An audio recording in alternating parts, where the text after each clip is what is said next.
section talking about when to renovate and when to rebuild, and it's important factors to keep in mind. And the first one is take your time, first of all. Yes. But the other one is budget. That's a huge one.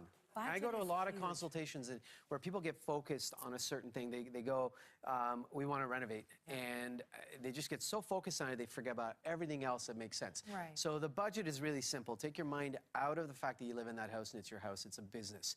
And you ask yourself this question, what's my house worth today? Right now, forget about what you paid for it, because you've made that money. What's it worth today? What's it worth right now if I sell it? And you come up with a number. Let's just round it off and say $300,000. And you go, okay, what will it be worth if I fix it up and renovate it? You ask a real estate agent. And they go, well, we can get you $50,000 more, get you $350,000. Well, there's your spread. That's worth spending 50 grand because you're never upside down. And if you say to yourself, I'm going to be here for 10 years, I don't care. I'm going to spend an extra 50 because that's only $5,000 a year, and I'm going to love my house. That's okay. So don't get carried away. And the other thing is, if you say, well, if I tear it down and build a new house, what can I get for it? Well, you can get maybe $700,000 for it. Well, I can't build a house for $400,000 because there's a lot to consider. So then again, you're upside down. And then you got to decide, well, am I going to stay there a long time? And is this going to be a long-term thing or a short-term investment? You know, one of the things that people like more and more these days, we talked about in the first segment, is getting rid of those low ceilings. Yes. Yeah, and that's an important factor. That's for a home buyer, it is. Sure. Yeah. So if you're going to invest that money, what's the end result? I get people saying, well, I want to do this. And I'm like, yeah, but after all that money, your ceilings are still 8 feet tall. Right. Like, it's still, people will look at this house and go, I'm not buying this. It's got 8-foot ceilings. The neighbor's house has 10-foot ceilings. So you got to look at those limiting factors, right? Right. And then you got to look at other things like your electrical, your plumbing, all these things. Are they up to date? Are they not? Do they have to be redone? Because these things will all come up. Yes, they will. Right? And there's always a surprise or two. Yes. Surprise! Couple.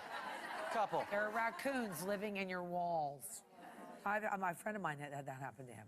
Raccoons? And raccoons living in the walls. You just don't know. We find all kinds of things in walls. That'll be a segment in itself. They're not moving anymore. So, depending on where you live, you know, our friends are so good. Well, in my neighborhood, this, and this, with permits and designs. Permits you have to get.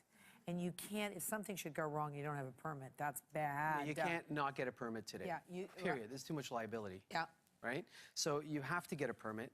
A permit package is more involved. So you have to pay someone. Who does that? The contractor? Well, no, designer or an architect will prepare the permit package for you properly. An architectural technologist can. But you want a proper design. If you don't get a proper design, you will pay in the end. You will, because what will happen is you won't have all your ducks in a row. You come up with questions that you have to answer that you don't have time to answer. Life gets in the way. Your contractor comes to you and says, I need to know what you want on your staircase. What's your railing like? And you're like, I don't know. Then you got to leave work to figure this out. You can't. A good permit package and a design package is money well spent.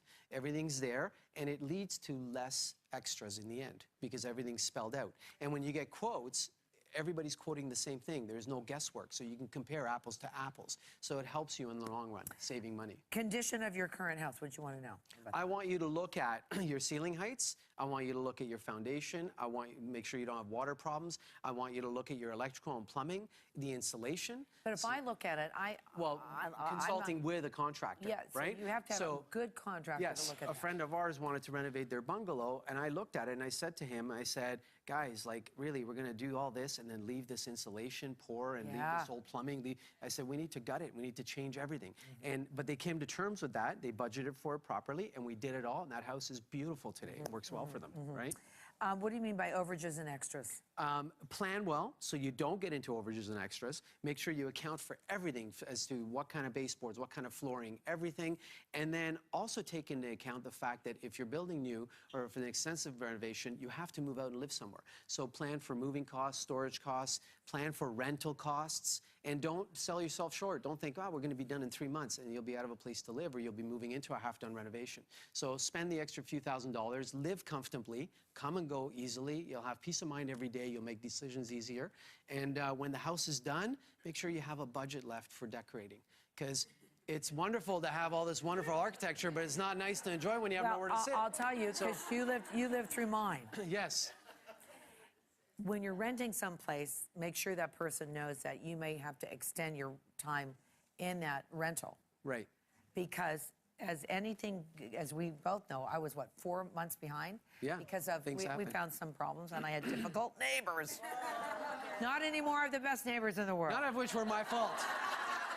Let's put that in there. And part two, Yes. from my experience, which is now like 10 years ago, is that, you know, decorating is very important, but you want to do it so they have privacy. You want to put up blinds, and so that you're not living in a fishbowl. Yes. Take your time designing, but make sure you got a good bed, and you got blinds, and of course, a television. And how many times do you see people moving in and they have sheets on the windows and, you know, like, finish your house and start living. Like, that's what it's about. Rams and Koch, everybody. We'll be right back.